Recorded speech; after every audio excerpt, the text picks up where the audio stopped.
morning, everyone. It's Dr. Cortez, your business doctor, Doc Rich for short. And we're going to talk about today as continuation of our lesson for personal finance. Usapan natin yung proper cash management, no? Yung mga personal cash nyo or the cash of your small business. No? Kahit anong klaseng business, meron kang cash na gagamitin, so we should know how to plan, organize, direct and control your cash, mga kaperahan, no?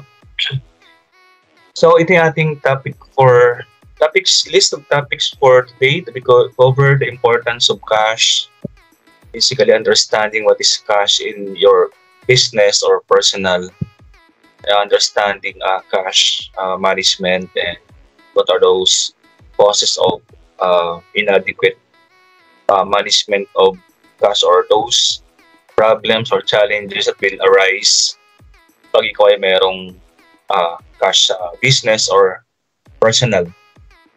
So yung ating background for today. So let's start with the cash definition. We know that kasi yung pera, ito yung perang hawak-hawak mo. It can be coins, bills, at pwede rin siyang cash on hand, yung mga cash na hawak mo, or cash in bank. Yung mga cash na nasa bangko, naka-time deposit or naka-savings deposit na. Pero pag sa iyong business, ang cash ay ito yung mga cash or cash equivalent. May mga items sa business mo na almost as good as cash, no? Like yung cheque, cash draft. May mga almost equivalent sa cash. So ang cash management natin, we're going to talk about the collecting, how you are going to collect or to disperse or to issue or to get some sources of cash. That is a given. Cash is important for you personally and your business, because cash is one of those liquid. Pag sinabing liquid asset, ito yung mga asset na pwede mo nang gamitin right away, pwede pambili, pwede pambayad, na pwede siyang gamitin sa operation mo. Ito yung mga liquid asset. So cash is the most liquid asset. Ito yung pwede mong gamitin. Kasi comparing cash sa example, equipment, no? Cash is more liquid than an equipment. Kasi equipment, hindi mo sa pwede pambayad. Okay? Pwede mo siya mambayad, ipibenta mo muna siya. Pero ang cash ay napaka-liquid. Right away, right there and then, you can use your cash sa business. Ibig sabihin, pag wala kang masyadong cash, yung liquidity mo ay na-apektuhan. So, the financial stability of your business is really also be affected. Now, personally, ang wealth mo can be also measured sa dami ng iyong cash. Example, meron kang mga investment portfolio, marami kang investment. So, yun ay to be converted into cash. So, mas maganda sa iyo na yung cash ay be converted. Yung investment is to be converted into cash. Para masabi natin meron kang return on investment. Kasi ang ROI, yung payback period, ilang taon bago bumalik, will be measured kung ilan yung cash na pumapasok sa iyo. Not by the net income, but yung mga cash inflow na papasok sa iyo. Yan ang gagamitin mo para ma-measure mo ang payback time or gaano kabilis bumalik yung mga investment mo. Yung cash inflow ang iyong gagamitin. That is how important cash is personal and business mo. So, ang cash, personal and business ay meron siyang dalawang flow. Yung agos ng cash mo, it can be inflow or cash flow. Ayan. So, dapat daw ay basically, mas marami dapat yung cash inflow kaysa cash outflow. Mas marami dapat pumapasok na cash sa'yo personally kaysa mga cash na pumapasok. Kasi pag masyadong malamang yung cash outflow mo kaysa inflow, so later on, yung liquidity ay maapektuhan. No? Hindi mo pwedeng sabihin, marami akong pera kaya lang nasa investment eh. Sa investment pero hindi ka masyadong liquid. Marami kang investment na cash pero hindi ka masyadong liquid. Kasi pag dumating yung time na you will need immediate need for cash, hindi mo pwedeng ma-convert right away ang lahat ng mga investment mo.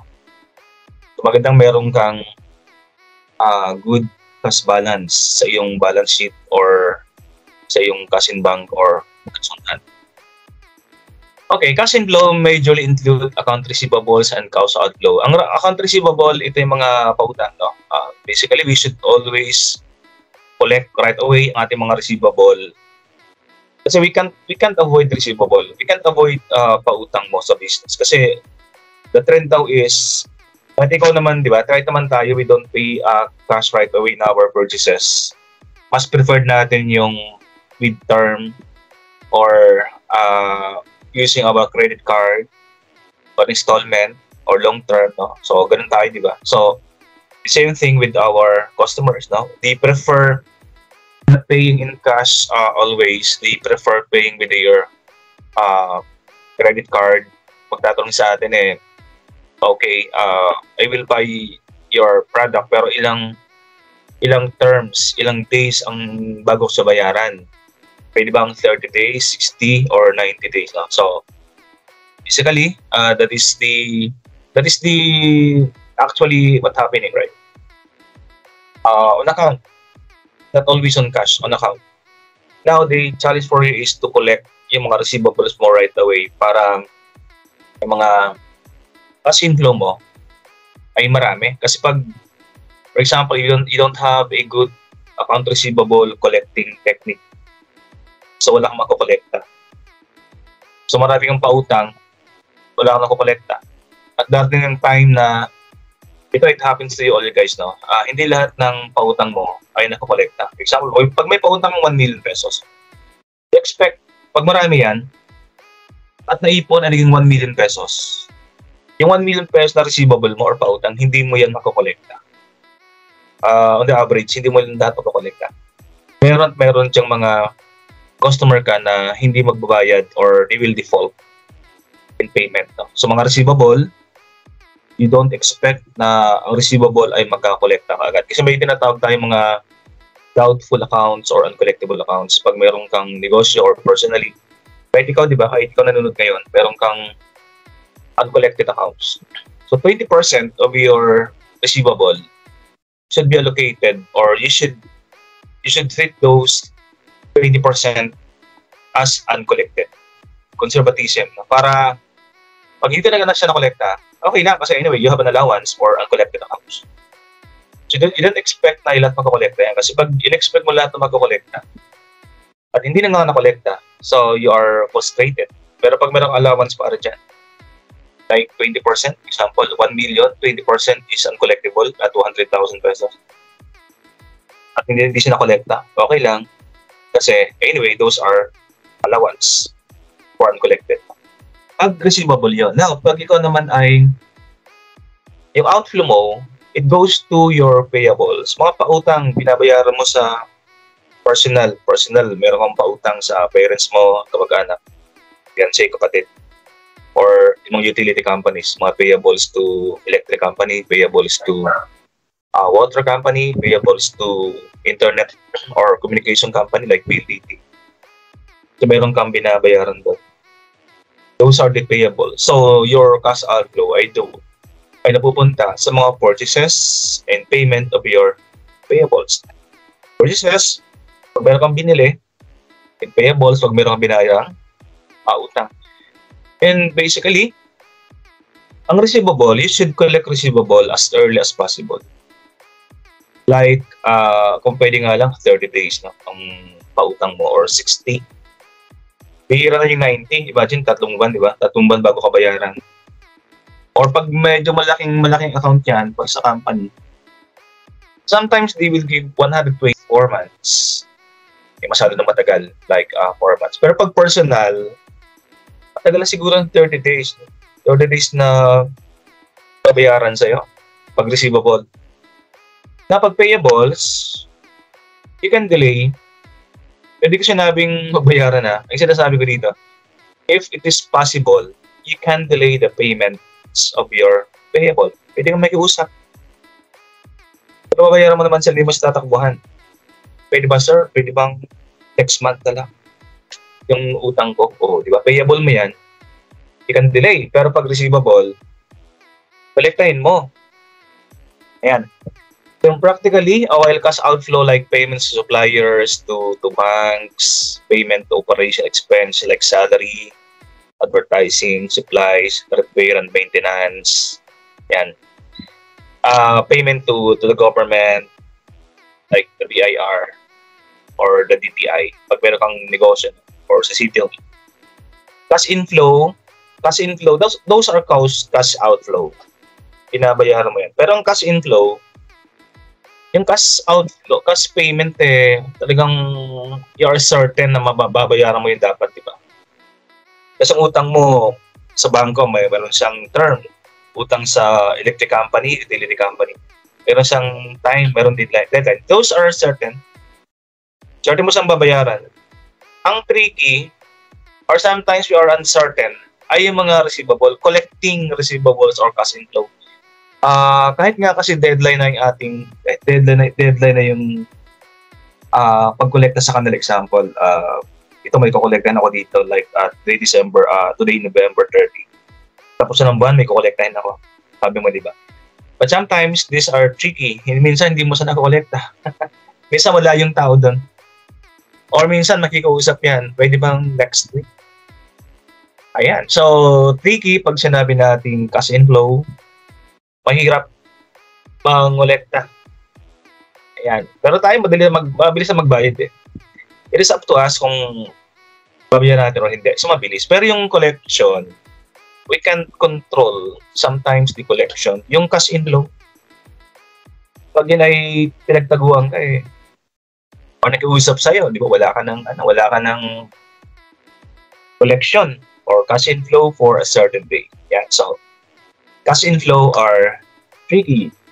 Now, how does inventory management affect your cash flow? Pag sinabi inventory, the word inventory, stocks.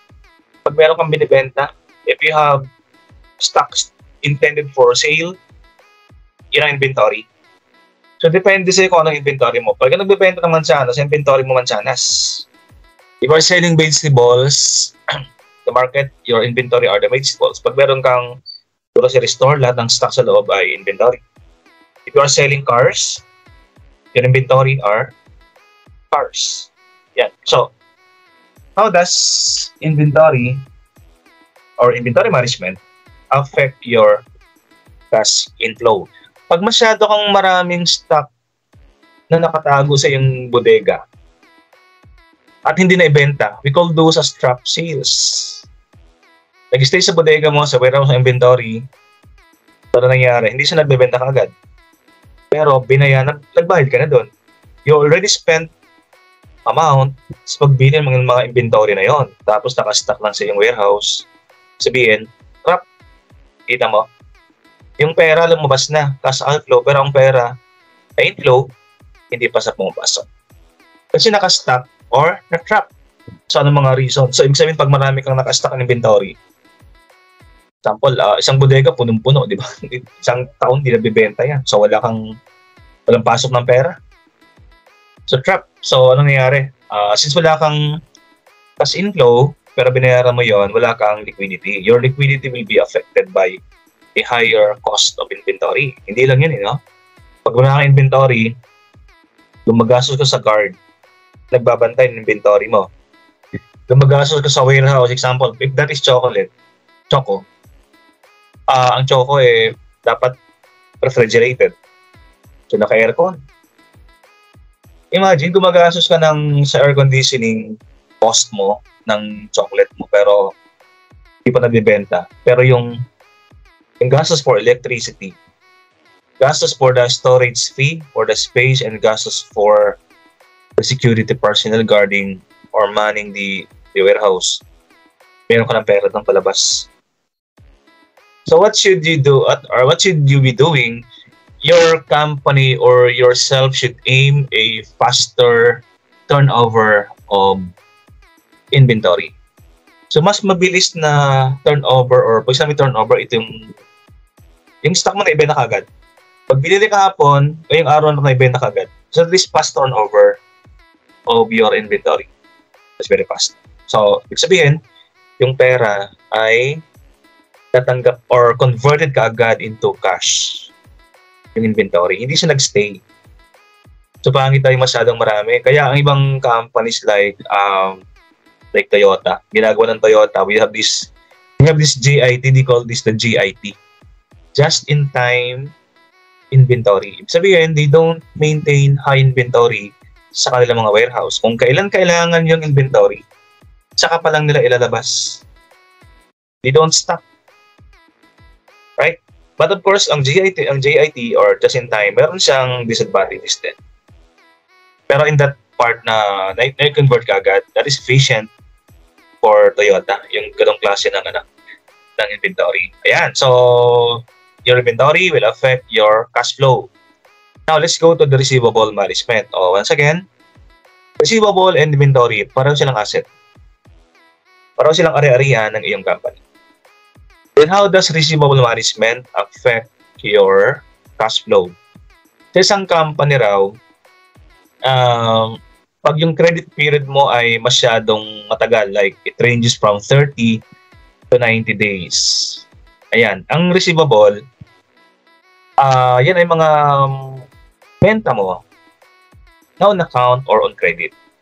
Sabihin, may dalawang klase ng benta. Yung cash sales, tapos yung sales on account or credit sales. Sabihin, may benta ka na binayaran ng cash right away at meron kang benta na inutang sa'yo. Payable for 30 or 60 or 90 days. Mas matagal ang credit period. Mas matagal ang dating ng pera sa'yo. So, although na-record mo yung sales, it does not mean na meron kang cash kasi iba yung sales sa cash. Ang sales, benta. Ang cash, perang tinanggap. Hindi lahat ng benta ay binayaran tanggap mo ng cash. May utang dyan. So, ang challenge ay dito, you should minimize as much possible yung mga bagong customers mo. Huwag mo masyadong bigyan ng matagal na credit term. Pwede nga lang cash on hand or kaliwaan, di ba? Kaliwaan, bago ko pa lang, kaliwaan. Okay, sige, I will give you 1 week. Sabi mo sa mga customers mo, 1 week. Pero ang dito kasi, sa business, magaling tayo makasama, Filipinos are good in pagkakasama. Pag medyo matagal yung suki mo, so minsan di na sila babayad ng cash. Okay, pwede bang 1 month? Bayaran. Pwede bang 6 months? Bibitaw na masyadong marami. Mga big time customers mo. Yung mga big accounts ng iyong company, sometimes they will give you or sometimes you will give them like 30, 60, 90 days na credit term. So, matagal. So, affected ang iyong ang iyong cash collection, ang iyong inflow. Now, anyway, that is a technique para makarami ka ng customers. Siyempre, di ba, mga Pilipino, pag yan ay pwedeng utangin, we grab the chance to get the product. Pwedeng utang. Bibili ako ng tatlo, pero utang. Ayan, so ito kasama, that is a technique na para makarami ka ng customers. Minsan nga, hindi sila nagsasabi sa kung pwede mong utangin. Diba? Minsan, ikaw pa yung nagsasabing, so okay, kunin mo na to. Next week mo na bayaran. Sometimes, ikaw pa yung nagsasabi na on account or on credit. Ayan, kaya lang, iikot yung pera, matagal. So, imagine 30 days ang cycle mo. So, matagal. So, hindi dapat lahat ay binibigyan ng matagal na credit term kasi pag yan lahat na sa pautang, marami kang receivable but your liquidity is affected kasi wala kang cash inflow. Okay. So, ito naman yung payables management. Once again, payable, ito baliktad. Ito yung mga utang. utang ng company. So, how do you manage your payables? Okay, so ang receivable management, yan ang primary area, yan ang pinaka-source ng iyong cash inflow, yung how do you manage your receivable. Pag maganda management ng receivable mo, maganda rin ang cash inflow. But, yung payables mo is also important. Yung utang mo is also important. Kasi, although we are concerned about the inflow of cash, is also concerned about the outflow. Yung palabas ng pera. Kasi sa business or personally, hindi lahat ang pera papasok. Dapat magpapaluwal ka rin. So, mayroong ng cash outflow. Yung mga cost mo, pag meron kasing bibenta, mayroong ang corresponding cost. So, payable management is also important for you guys. So, for example, payable, bumili ka, sabi sa supplier mo, pwede bang lang. Yan. So, if you purchase materials or products on credit or on payment, yan. Tapos to be paid like 30 days. Pwede ba 30 days, 60. So, kung ang receivable hindi if you can't avoid receivable, you can't also avoid payables. Kasi ikaw mismo, tayo mismo, we admit na mas bibili tayo or mas advantageous para sa atin kung hindi kagad natin babayaran ng cash yung isang item na ating binili. Kasi pag meron kang mas urgent na bayarin, yung cash na yung pwede mong gamitin doon kaysa ibang bayad ka agad sa mga product na binili mo. Ayan. Sabi mo, di ba? Huwag mo na bayaran to. Pwede mo palang utangin eh. Para itong perang to ay pag may emergency, pwede kong gamitin. Right? So, payable, you should also manage your payable. Kasi ang receivable, pag hindi mo siya na-manage properly, wala kang collection. Ang payables, pag hindi mo siya na-manage din properly, inulang ka ng nakalimutan mong bayaran. Example, nagsanda ka ng alahas sa Cebuana. Payable. Loan payable. Or mortgage payable ang tawag natin dyan. Tapos may due date sa monthly. Then you forgot. You forgot the due date. Nakalimutan. Pero minsan message ka naman ng mga phone shop kung may due date ka na. Pero sometimes you ignore. Although matagal yan, pero monthly, na-ignore mo yung payment, renew. Ang nangyari, if you ignore that, yung interest ay nadagdagan. Tapos pag due date nalampasan mo, meron ko pang late penalty for late payment. So nagpatong-patong siya. Sana kukunti lang, pero nagpatong interest. Tapos, example, interest is 5%. Or 7%. Tapos pag late ka pa, meron pang 2%.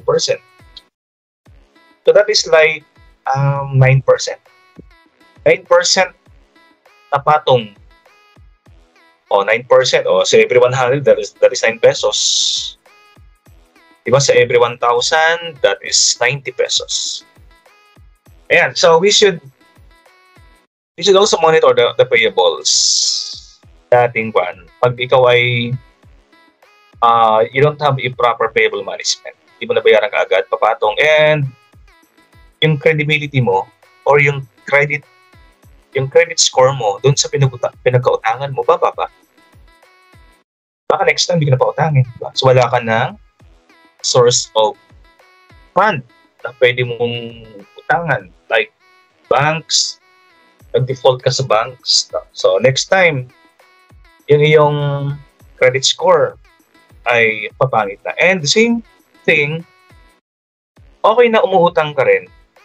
Kasi that is the one way of building your credit score. Kasi hindi nila, you can't build or they can't give you a good credit rating pag hindi ka naman umuutang. Diba? Paano ka nag-gradean kung hindi ka naman nag-aaral? Ganon. No? So, paano ka bibili ng credit rating maganda kung hindi ka naman umuutang? So, sometimes, you try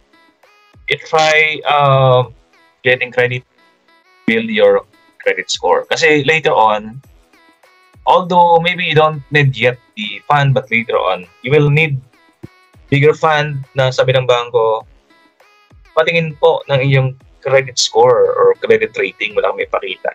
Kasi you're not a good payer or you're always in default. Hindi po tayo ng bangko. Okay, forecasting.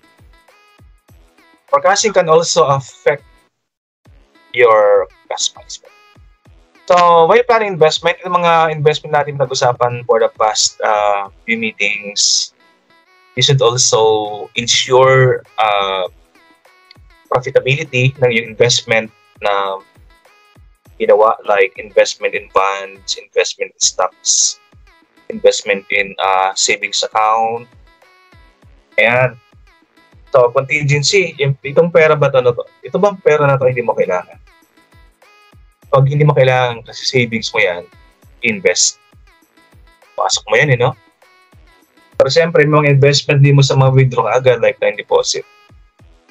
Okay? Ang time deposit, mataas magbigay ng interest, kaya lang you can withdraw right away. Pag dumating contingency, kailangan mo ng pera. Yung time deposit, okay, sige, pwede mo saan withdraw, kaya naman forfeited yung kanyang interest. Example, 3 years siya na mag-earn ng interest, tapos emergency, bigla mo siyang withdraw. Yung kanyang interest for the 3 years will be forfeited. Ayan, yan ang pangit sa ibang mga investment. Now, investment you should, kaya nga you're investing, right? To grow your money na put in sa investment na yun. Ang tawag ko naman, di ba, nagkulabago yung pera. Like savings account deposit, mutual fund, stocks, and bonds, na yung kanyang return, yung kanyang profitability, gaano ka profitable. Okay? Pag nag-invest ka sa mga risky na mga investment, profitable, kaya lang risky. May mga investment naman na hindi masyadong risky, pero not profitable. Kunti lang ka ng profit.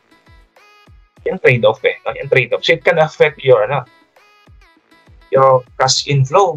Pag risky, baka malugi ka, wala ka ng cash inflow. Ayan. So pag na-invest tayo like in stocks, we don't rely on ourselves. We need advice or financial coach to guide us in investing. Okay? Kasi we are not familiar with those things. But there are people who are good. They have managed the proper management tools na they can guide us. Ayan. Now, pag investment mo ay maganda, they properly manage yung cash inflow, parang conservative ka, no? Parang hinahinay ka lang mag-invest. Hindi ka tumutodo. Ang outflow, hindi todo. Hinahinay lang. May inflow pa naman yun. Paano pag tumodo ka ng investment, yung cash outflow, tinodo mo. Tapos hindi masyadong profitable. No? So, not proper management. Kasi nga, wala kang knowledge investment, hindi mo alam. Tumodo ka. Wala kang proper guidance. No? Outflow, tumodo ka. Ang inflow, kunti lang. So, pangit yung kanyang balance ng outflow and inflow. Ang liquidity mo will be affected.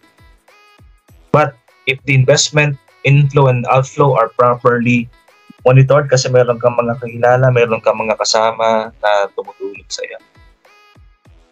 So, you'll have good liquidity. Personally, and for your business. Okay, so short-term investment, avoiding cash crunch, insolvency. Pag sinabi natin insolvency, ito yung for the long run, yung mga mahahaba or obligation or payables na more than 1 year, wala kang mambayad. That is solvent. Ayan. Ibang solvency sa ibang solvency sa liquidity. Ang liquidity kasi, you have enough cash to pay yung mga payables mo sa loob ng isang taon. Pero yung mga payables mo that are more than 1 year, pag meron pa rin pambayad para doon, it means you are solvent. So liquidity, short term, less than 1 year. Solvency, long term, more than 1 year. At sinasabi natin, insolvency. Insolvency and ensuring financial stability are the main criteria for cash management. Now, pero pag meron kang sobra, sabihin natin, hindi naman mo ginagastos lahat sa isahan, di ba? Meron tayong 50-30. 50% ng pera mo ginagastos sa mga urgent bayarin. 30% gamitin mo sa mga entertainment. Ayan. Urgency. May natitira ka pa eh. Ito yung pang-invest mo. Ito yung sobra. Ito yung surplus mo. So you should be using or investing your surplus. Surplus cash in hand, yung sobrang pera mo wisely, no? Hindi mo siya pinapatulog eh. Pag may sobra kang pera, like 10,000 sobra, at hindi mo siya in-invest, after 1 year, that is still 10,000. Pero pag pinaikot mo yan, yung pera mo, pinasok mo sa bangko, property, savings, cash, stocks, pinabili mo ng bonds, pinabili mo ng mga antique collection that can be sold later on at a higher price, o collectibles, collections. So, pwede siya. Okay. Now, yung cash mo kasi yung cash mo nandiyan, 10,000, diba? Nandiyan lang siya. Liquid asset yan eh, diba? Parang hindi siya gumagana. Hindi mo sa pinapaikot. Stagnant siya. So, wala siyang return, wala siyang kita. Wala kang kita doon. Pero pag pinaikot mo yan, example, short-term investment sa bangko, pinasok mo siya. Yan, at least meron kang kita doon. Okay. So the amount of investment, pag nag-invest ka raw, dapat you should be yung risk taker, pero you're also conservative or you're also careful. Timbang urong sulong, hindi puro sulong. Timbang urong sulong. Parang, of course, all investments have risk. But that should be calculated. Calculated risk. Tinatansya mo yung mga risk mo sa mga investment mo. Ayan. Kasi nga, yung pwedeng i-invest ang lahat, huwag mong invest lahat. Pag meron kang pera, you can have like 10 baskets. Sabi ni Warren Buffett, diba? Huwag mong ilagay lahat ng pera sa isang basket. Yan. Sabihin, huwag mo ilagay lahat ng pera mo sa isang bangko or isang klase ng investment. Pag titira ka, dapat meron kang, hindi lahat sa bangko, no? Hindi lahat ay cash in bank, dapat meron cash on hand. Kasi pag dumating mga emergency, contingencies, no? Wala kang sarado yung bangko. So, wala kang gagamiting pera. At huwag namang masyadong maraming cash in hand kasi pag ikaw ay nanakawan sa bahay, wala, ubos yung pera mo. Samantalang pag yan na sa bangko, ninakawan yung bangko, so insured yung pera mo sa bangko. Ayan, at lumalab yung pera mo sa bangko. Right? So that is for short-term investment. Okay, so isang company, pag masyado kang maraming pera, we call that the treasury management kasi may isang taong talagang specific ang kanyang trabaho ay itago yung pera ng isang company, that is the treasurer of the company. Pag meron kayong negosyo, tagatago ng pera or treasurer, hiwalay talagang hiwalay talaga siyang trabaho. Huwag mo siyang gawing pag siya ay treasurer, huwag mo siyang gawing accountant or bookkeeper ng company. Iba ang bookkeeper, iba yung cashier, iba yung treasury. That is pag may laking company mo pero pag hindi mo naman kaya, pagtsagaan mo muna na tatlong kanyang hawak, but later on, as part of division of labor sa management, dapat hiwalay ang treasury sa accounting, tapos sa cashier ng company. Yan. Yung cashier nasa front line, yung treasurer nasa likod. Right? Ibig sabihin, pag sa SM, pag sa mga department stores, yung cashier every an hour, may lumalapit sa kanilang kukolektahin yung pera. Yan. Hindi dapat magtagal yung pera doon. Saka sa cash register, dapat may taga-kolekta. Yung mga treasury natin, mga treasurer ng company. Sometimes, pag masyadong malaki yung company, iba-ibang tawag sa taga-tabo ng pera. Sometimes we can call them as the Chief Financial Officer, Manager, Corporate Treasurer of the company. Ito yung mga taong responsible for overall cash management, pag-analyze, strategy, and other cash-related responsibility.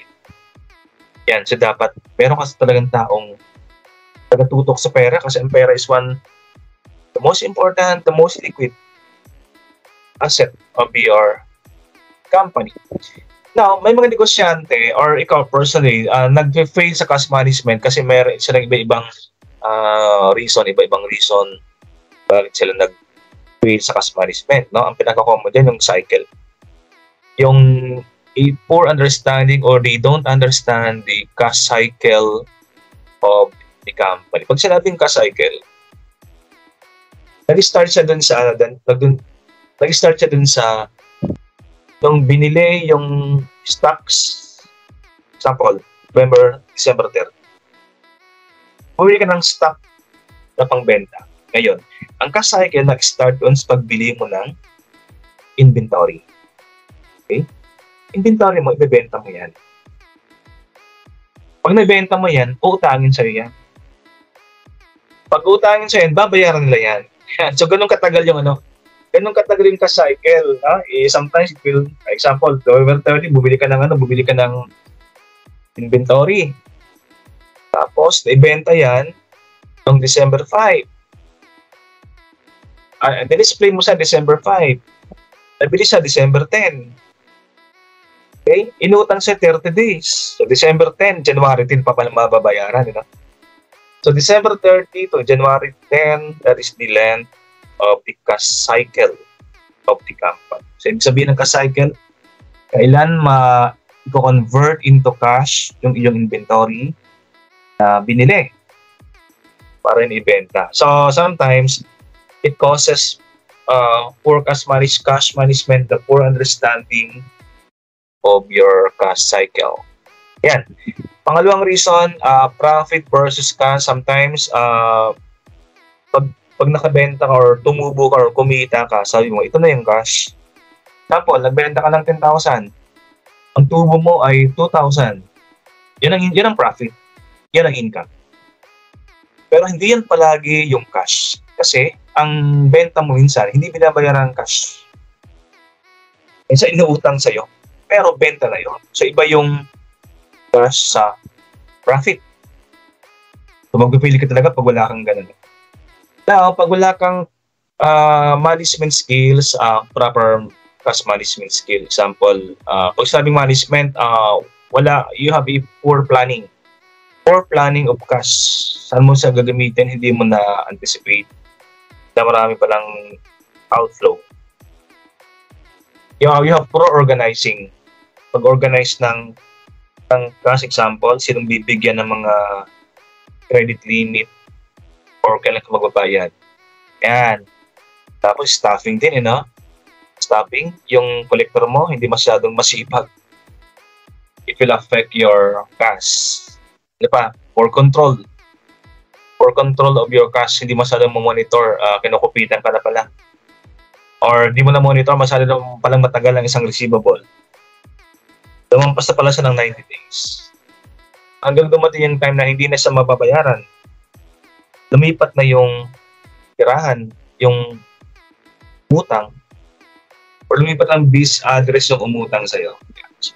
It will affect your cash, no?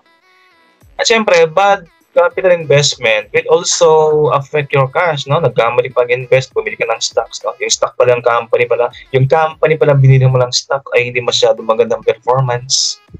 Kasi wala kang proper guidance, wala kang stock brokers na tumutulong sa'yo.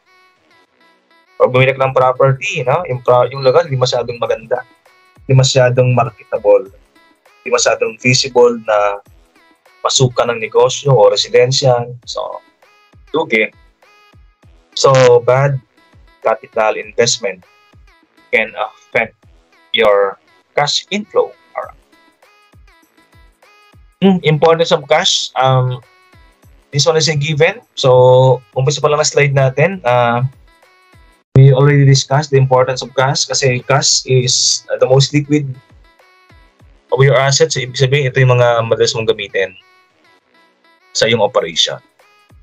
Ayan. So, siyempre, ginagamit ang cash natin, pagbayad, debt, payment for suppliers, payment of salary expenses, pagbili inventory, purchase of inventory, pag-advertise, pag-repair. Kasi hindi naman pwedeng pambayad mo ay product ng company, di ba? Pag minsan, sa probinsya, pwede yan, wala akong pera, pwede bang manok na lang? Pwede bang product na lang? Buha ka na lang dyan ng kung anong magustuhan mo, wala akong mabayad Pero in the city, ayan, so, yung cash ang ating pang-measure ng transactions. We measure transactions, we record transactions using cash. Ayan. And of course, cash is used for investment capital to be allocated to long-term assets, property, plant, and equipment. Yun natin pinambibili if we're going to buy or invest on something, capital investment like purchase of asset, purchase of equipment or property or plant, machine. So, naroon ng current asset, kasi ginagamit natin. The excess cash after accounting for expense often goes toward dividend contribution. Pag ikaw daw ay may-ari ng isang company tapos mga stockholder mo ay babayaran mo. Pag sa stockholder, mga investors mo, nag-invest sa company mo, pinababayad mo dyan ay cash din. Although, sometimes you can give stock dividend sa mga investors mo. Pag sabing stock, pag wala kang pera, pag kulang pera mo, stock ang mo sa kanila, pang-distribute ng income. Pwede rin property dividend. Property ang bigay mo sa kanila. But more often than not, dividend should be paid in cash. Mga investors mo, cash yung kanilang ginagamit. Ayan, so the business should be properly managed para meron kang mabayad sa mga stockholders ng iyong company.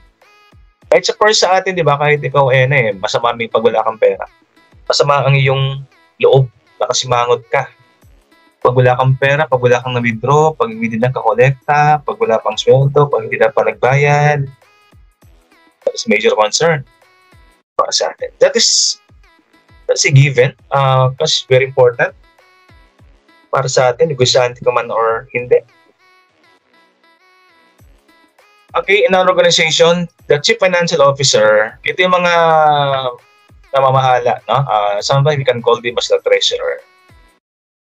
These are the people, the individual responsible for analysis, cash-related functions like investing, the asset of the company. Yan, So ito mga taong sa pera, like the accountant, the BSBA financial management major, mga accounting graduates, business finance graduates, ito yung mga taong So, they are more inclined or more familiar with cash management. But, pag wala ka namang mga empleyadong ganun, you can outsource cash management sa sa mga consultant. Example, may mga accountant naman they offer their service to manage the cash of the company, mga consultant, di ba? Pag wala ka masyadong magaling sa company mo.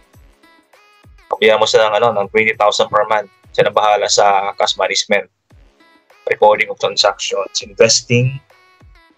Ayan, mga taong ganun, mga consultant na binabayaran mo siya. So, mas maganda na yung meron kang consultant na tumutulong sa'yo kesa totally wala kang kampi pagdating sa pera. Malugi ka sa ganun So, we really need professional advice, help, coaching, financial coaching. The cash flow statement is that. So, let's talk about the cash flow statement ng isang company. Ito yung mga report.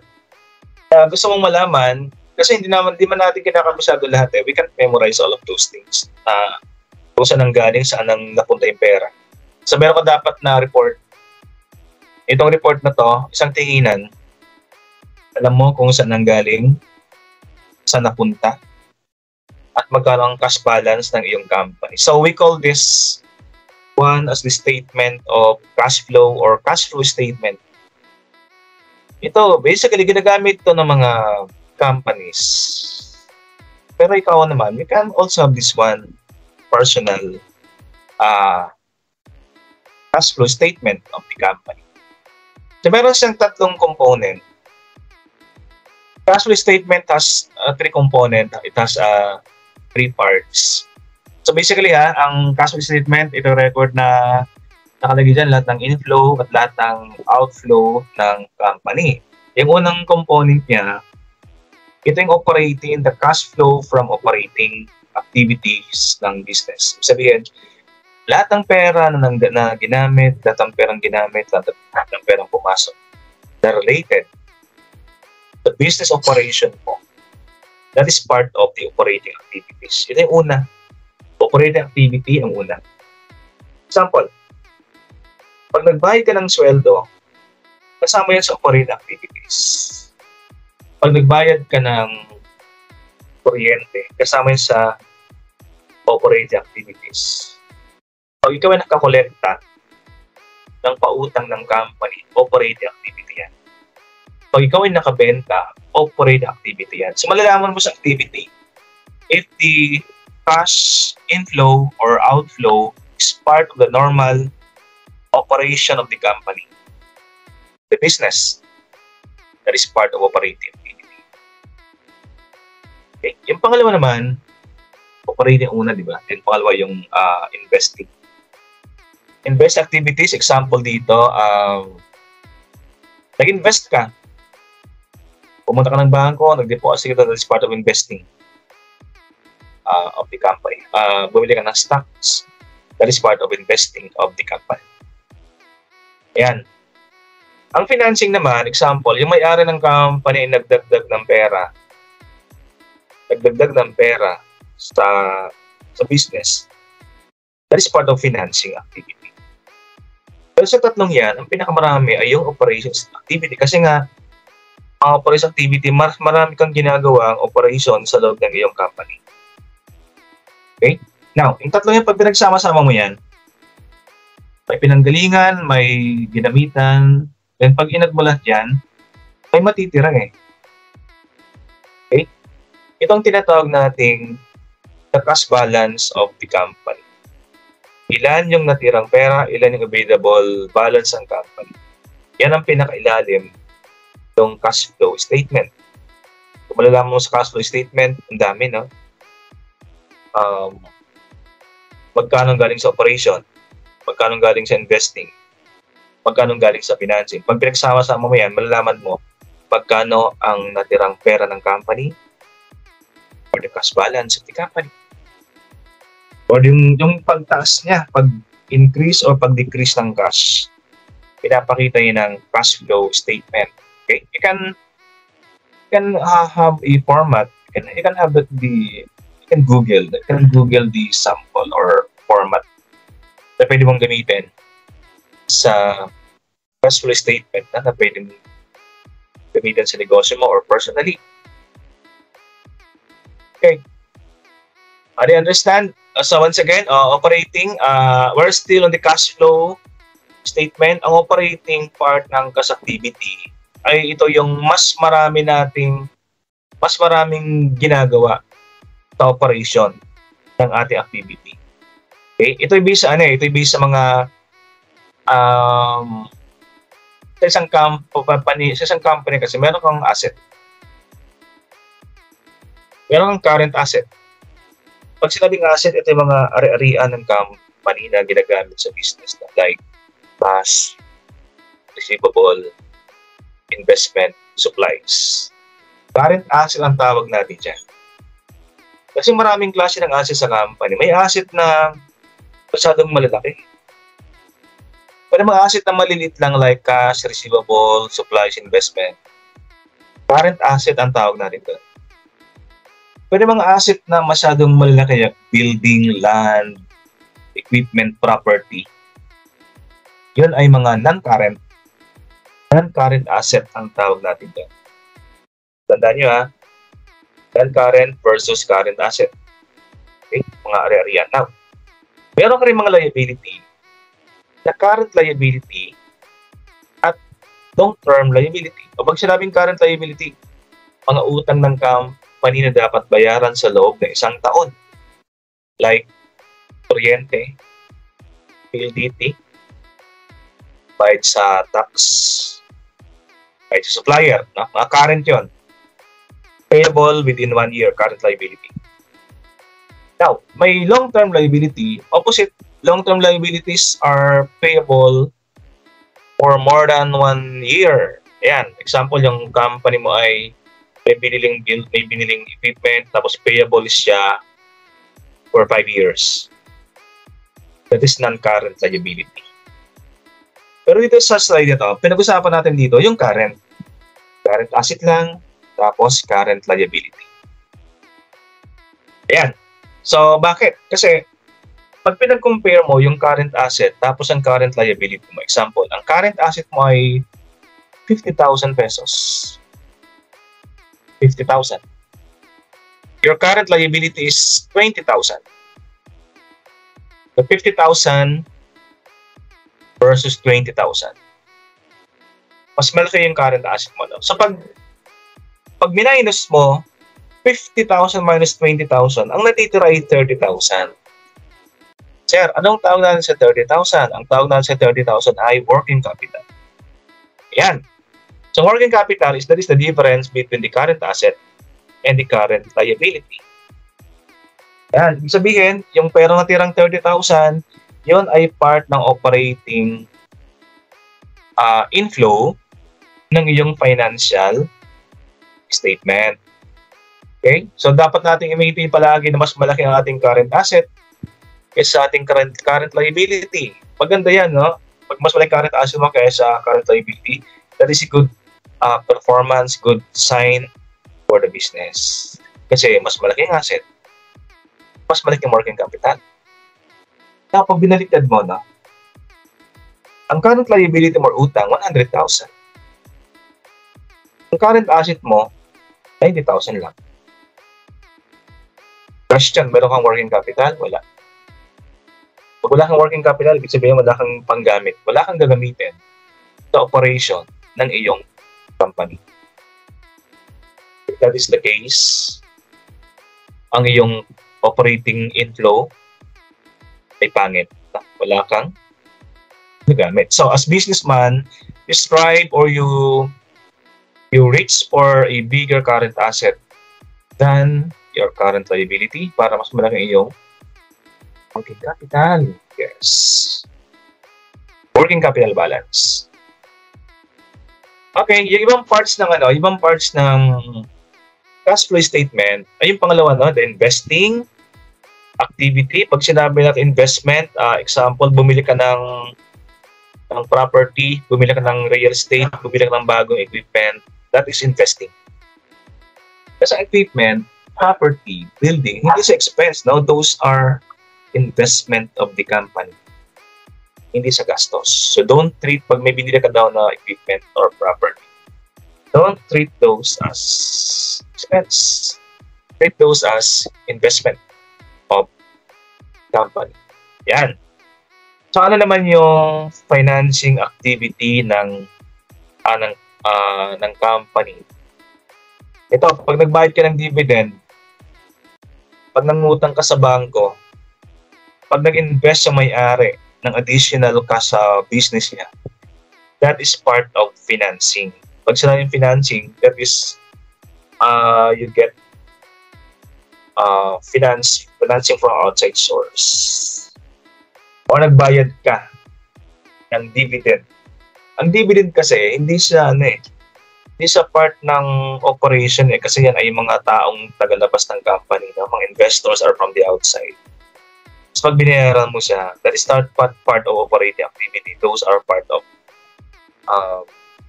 financing activity ng iyong company. Kasi yun ang Yung tatlong ginagawa natin palagi sa ating company para mayroon tayong inflow and outflow, yung nanggaling sa operation, nanggaling sa investment, nanggaling sa financing. Yan.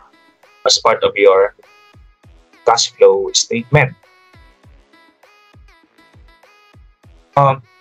Ito naman sa internal controls na pwede natin gamitin to achieve an efficient cash flow sa loob ng mga company.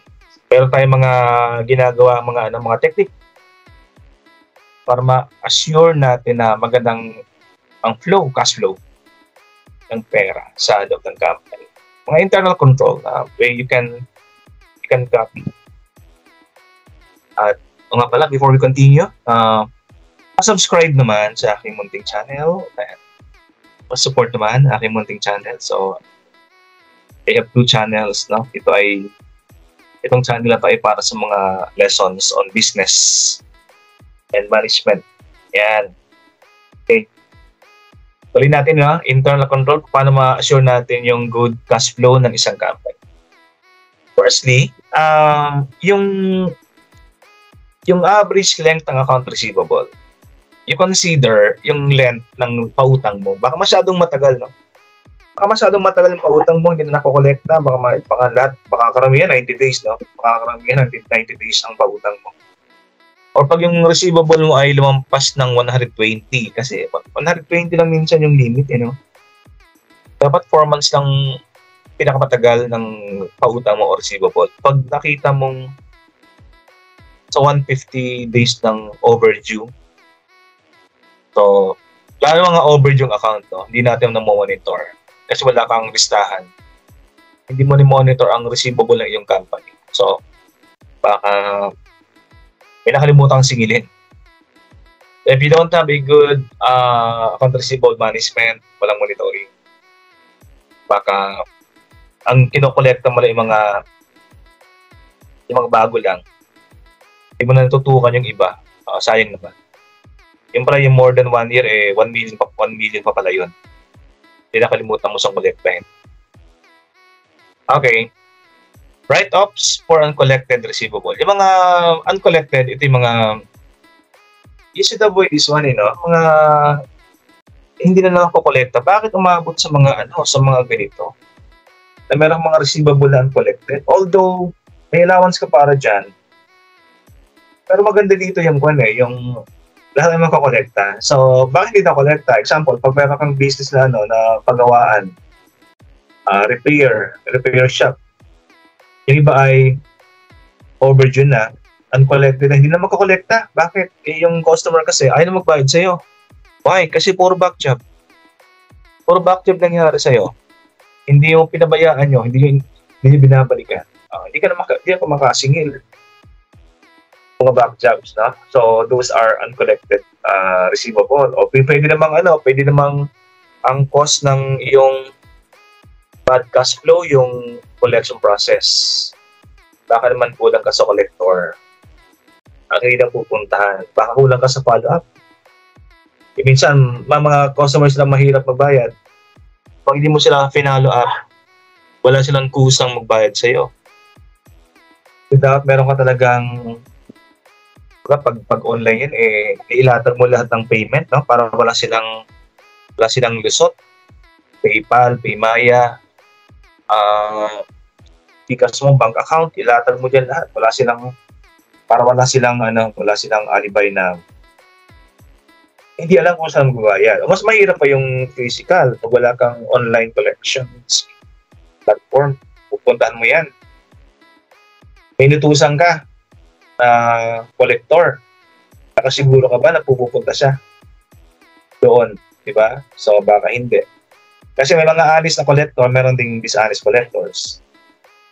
Kunwari, pinuntahan, naningilo sa'yo ng allowance, trans, food. Yun pala, nasa bahay lang, di ba? Nanonood ng TV. Ayan, so wala na kolekta. Sabi pagdating ng hapon, saan yung checking pinapakolekta ko sa'yo? Wala pong tao. Wala kang monitoring, wala kang roving, you don't have a roving collection supervisor na nagmumonitor sa mga collector ng company. Okay. The rates of return on cash equivalent investment, yung mga naka mababa yung yung return, nag-invest ka pero mababa pala yung return, pinatulan mo. Yung pala mas risky kaysa maging profitable yung company. At sa ito yung mga mga process of cash flow mo, liquidity, ayan, wala kang masyadong pera, lahat ay naka-invest. Lahat ay sa labas ang pera mo, nasa pautangan, nasa property, wala kang kasunhan. So, yung liquidity mo ay is affected. Yan. So, some of the internal control that can be done sa yung mga sa mga cash mo. Kasamahan mo rin ng proper cash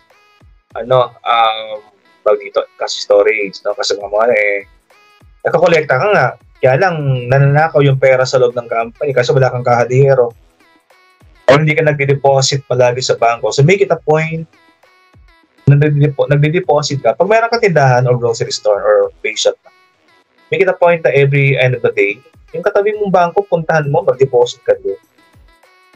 Mas safe doon kaysa nasa loob lang ng company mo yung pera. Baka manakaw, no? Hindi ng outsider baka matakaw ng sarili mong employees. Yan. So, to be safe. No? Pasok mo para lahat ng bayarin ay dadaan sa bangko. Crediting or cash or check. Pwede mong gamitin. Kasi pwede namang hindi check it. Cash transfer na automatic cash transfer. Pwede mo bayad sa mga suppliers. Okay. What does working capital include? Once again, working capital is the total current asset. Yan, number 1. Minus your total current liability. Ang sagot dyan, that is working capital. Example, cash mo, 10 pesos. Account receivable, 5 pesos. Inventory, 20 pesos. Pag inat natin yan, 10 plus 5 plus 20. So, 35. 35 pesos ay yung current asset. Now, ang liability mo, ang current liability mo, example, ay 15 pesos. Okay? So, current asset, 30. Current liability, 15. So, ang difference ay 15 pesos. Anong tawag natin dyan? That is your working capital. Pag sinabing working capital, ito yung pera na pwede mong gamitin sa iyong operation. So, mas malaking working capital, mas maganda para sa company. So, ang goal mo dito, as much as possible, dapat malaki yung working capital. Pag masyado kang maraming pautang, so mahina ang iyong working capital. Pag mas mataas ang iyong current liability kaysa current asset, mas mahina ang iyong working capital. Wala kang panggastos. You don't have cash to work on for your operation. Kaya tinawag natin sa working capital ng business. Yan. So, pantayin nyo minimize ang payables, maximize your cash inflow. Parang yung working capital ay mas malaki. Mas solid ka, mas flexible ka pag malaki ang iyong working capital.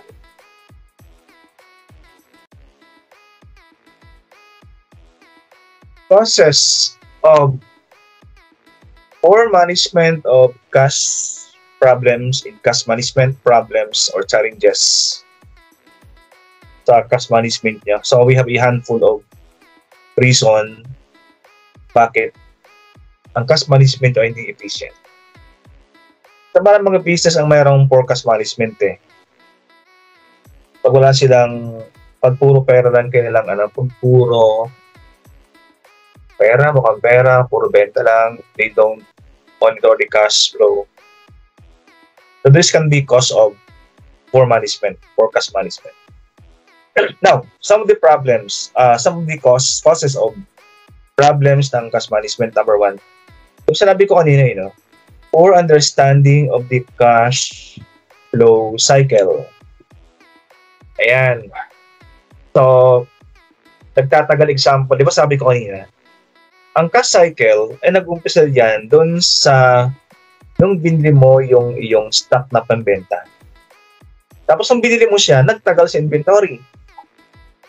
Na-stock ng matagal. So, may gasto ka na para dyan, pero yung pera, hindi pa nababalik sa'yo.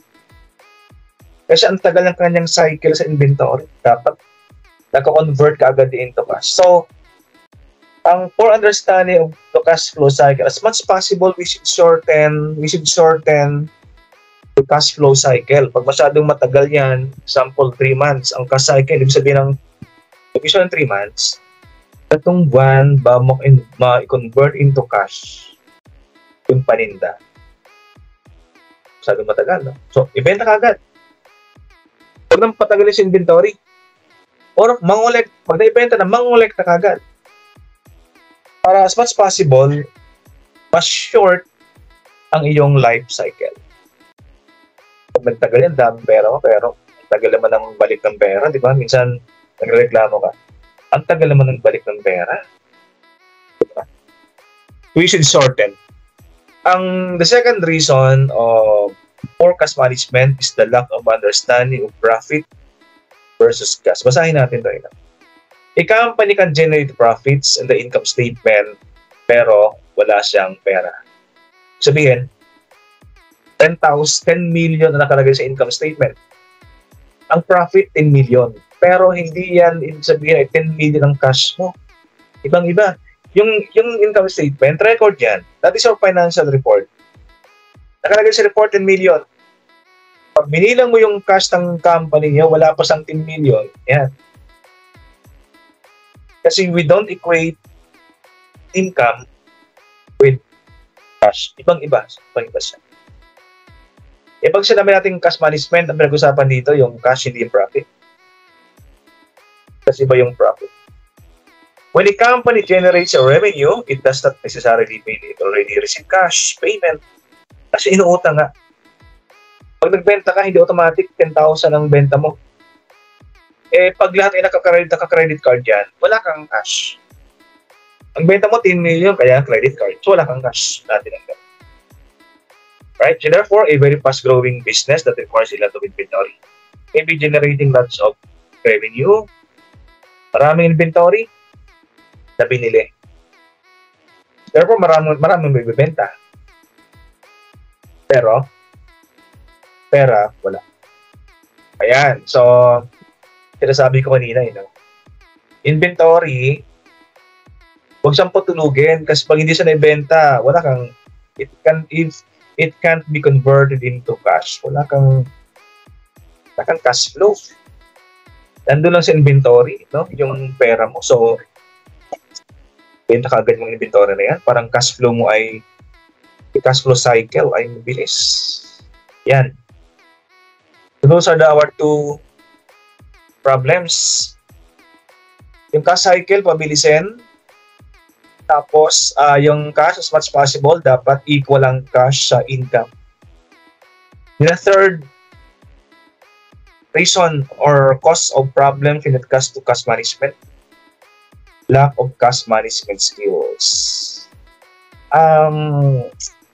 Hindi man kasi lahat ng negosyante ay may management skills. No? Baka hindi sila trained or wala sa experience pag-manage. Magaling magbenta, kaya lang sa loob. May taong magaling sa pera, may taong magaling sa marketing. O baka isang tao magaling sa marketing. Pero kulang sa cash management skill, kulang sa accounting, finance, skills. Sa negosyo kasi dalawa. You should know how to sell and you should know how to monitor your financing. Accounting. Yan. So, hindi palaging isa lang alam mo. Hindi rin pwedeng magaling sa cash, no? Hindi ka rin pwedeng magaling sa bilang. Kasi wala kang bibilangin pag walang naibenta. So, magbibenta ka rin, di ba? Anyway, lack of cash management skills is one of the reason why you have a poor cash management. It is crucial for managers na tulad nyo later on, na dapat meron kang understanding of management skills, planning, organizing, staffing, directing, and controlling. So, magagamit mo yun sa Kasi sa loob ng business, marami klase ng management. Human resource management, marketing management, finance management. So yung 5 functions ng management, dapat gamitin mo yun. Cash management skills, planning. Iplano mo nga, saan magagaling yung pera mo? Paano ka mangungulekta? Ayan, yun yung organize your people. Kaya lang, pag-stopping, pagloko-loko or dito, delinquent, yung mga collector employee mo, hindi ka nila matutulungan, Yan, so dapat may planning, organizing, staffing, then directing. Pag sa directing, you should also monitor, supervise, guide, motivate yung empleyado mo para mapaganda ang cash flow ng inyong company. Hindi lang ikaw ang gagawa para sa company. The last part of management controlling, dapat minomonitor mo. Saan kulang? Sino ang mga empleyadong delinquent, sino employees na nakakota? Sino empleyado na mahina sa kota, mahina sa benta? Hindi naman natin tatanggalin. We should train, upskill, reskill mga taong ganito na underperforming. Right? O, ilipat mo siya. Okay. Ito sabi natin. Ensure that receivables are collected on time. Receivables, pautang should be collected on time. Hanggat maaari, monitor, tawagan ka agad yan. Pag malapit na yung due date, ma'am, ito po. Hindi yung due date na tapos tawagan mo. Meron talagang alibay mga yan. Sabi ng sinisigin mo, nakalimutan. Pwede bang next time nila, nakalimutan ko, di ba? And the payables are not paid more quickly. Ayan, sabi ko kanina, ang payable, if you can delay the payable, pwedeng gawin. Kung kinakailangan, nakausap ka, pagdating sa payable or bayaran. Hindi natin tinatakbuhan. But if we can ask that, if we can delay for the meantime, yung bayad sa mga payable, so gawin natin. Right. Lastly, bad capital investment. Meron kang mga investment na hindi masyadong profitable. Nagkamali ka, bumili ka ng stocks, bumili ka ng bonds, wala kang proper guidance ng isang expert, ng isang financial coach. More often than not. Kasi ito mga expert na to, example, mga expert mga pagdating sa stock, alam nila kung saan mga investment yung profitable kasi nakabisado nila. Isa nga meron sa mga software na ginagamit. Pero pag ikaw lang, todo ka ng todo, nag-invest ka, bumili ka ng something, tapos hindi pala sa masyadong profitable. Palugi pala, nalulugi pa yung mga investment na gano'n. Sabi natin kaya nga investment, diba? Ang ginagamit natin pera sa investment, mga surplus. Ito yung mga perang sobra na. Kasi investment ay sugal, hindi lahat ng investment ay profitable. Dollars, baka naman biglang bumulusong yung dollars, diba? Stocks, biglang nalugi isang company, ang stock na biglang bababa din. So, malulugi ka na sa mga investment mo. Property, nagkamali ka ng bili ng property. Yung lugar pala hindi masyadong profitable, hindi pala masyadong puntahan yung lugar. So, sayang. Okay, and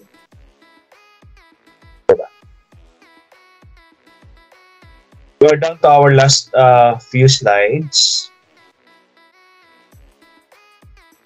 Tingnan natin, So, ito yung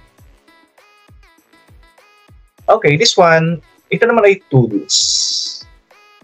Ito yung gamit, pwede mo siyang gamitin. Parang armas, armas mo siya. Working capital and the current ratio. Ito na napag-usapan natin kanina, So, paano mo ito siya gagamitin? Ito yung magagamit mo to make sure kung maganda or hindi ang cash flow ng iyong company. Yung una na pag-usapan natin kanina, the working capital. You can make sure kung maganda ang iyong cash flow pag malaki ang iyong working capital. Sabihin, pag mas malaki ang mga asset mo kaya sa current liabilities. Sabihin yan, your working capital ay mataas din. Example, current asset 10 million. Current liability 1 million. Magkano difference? 9 million. Sabihin 9 million, your working capital is 9 million. Sabihin, yan ang pwede mong gamitin sa operation ng iyong company. Right? Yung pangalawang tool na pwede mong gamitin. We call this the working capital ratio. Or we call this the current ratio. Okay? So, anong formula natin? Yung current asset mo, i-divide mo siya ng current liability and you will get the current ratio. Okay? Example. Ang current asset mo ay 10,000. Ang current liability mo ay 5,000. So that is 10,000 divided by 5,000. So anong sagot? That is 2:1. Yan. 2:1. Ibig sabihin yan, sa bawat piso na liability, may pambayad kang 2 pesos.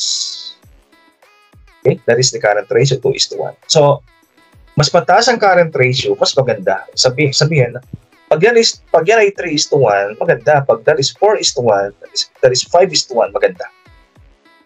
Mas mataas yung current kaysa liability, maganda yan. Now, ang pangit na ratio, pag mas mataas ang liability kaysa asset.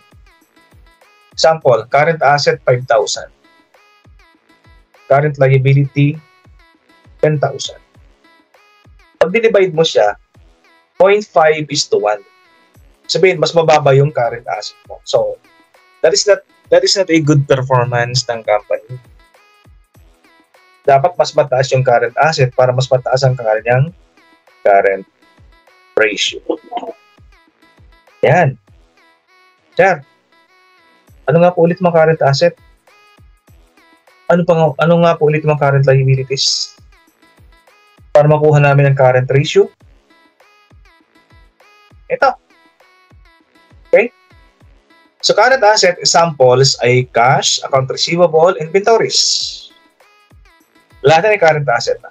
Example, ang cash natin ay 20,000, account receivable is 15,000, inventories natin ay 45,000. Pag inad mo yan, you have 80,000.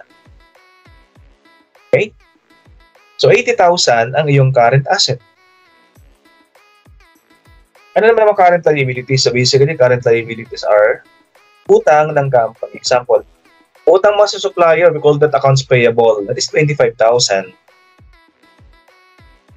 Utang ka sa kamag-anak, payable within 1 year, that is short-term borrowings, that is 5,000.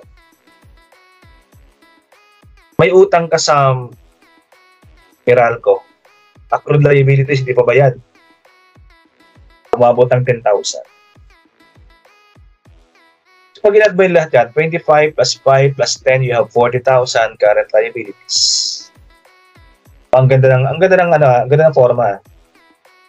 Ang asset mo, 80,000. Ang liability mo, 40,000 lang. Ang ganda ng scenario, no? Kasi ang working capital mo is 80,000 minus 40,000, you have 40,000 working capital. So, ang ibig sabihin ng working capital, meron kang pwedeng gamitin sa operation na $40,000. Maganda, di ba? You can imagine, pag yan ay mas malaking liability, di ba? Ang pangit, no? Ang pangit, wala kang working capital pag mas malaking liability mo. Right? O kunin natin ang current ratio. Ang current ratio, divide current asset, divided by current liability. Therefore, 80,000 divided by 40,000, ang iyong current liability ay 2:1. Ang ibig sabihin ng 2:1. Once again, sa bawat pisong utang mo, meron kang pambayad na 2 pesos. Sa bawat 40,000 na utang mo, meron kang 80,000 na pambayad. O safe na safe. Kasi may pambayad ka eh. Ang masama eh, pag mas malaking liability, di ba? Wala kang pambayad dyan. So, bottom line, maintain that your working capital is always higher. Mas malaki dapat palagi ang current asset kaysa current liabilities para malaki ang working capital.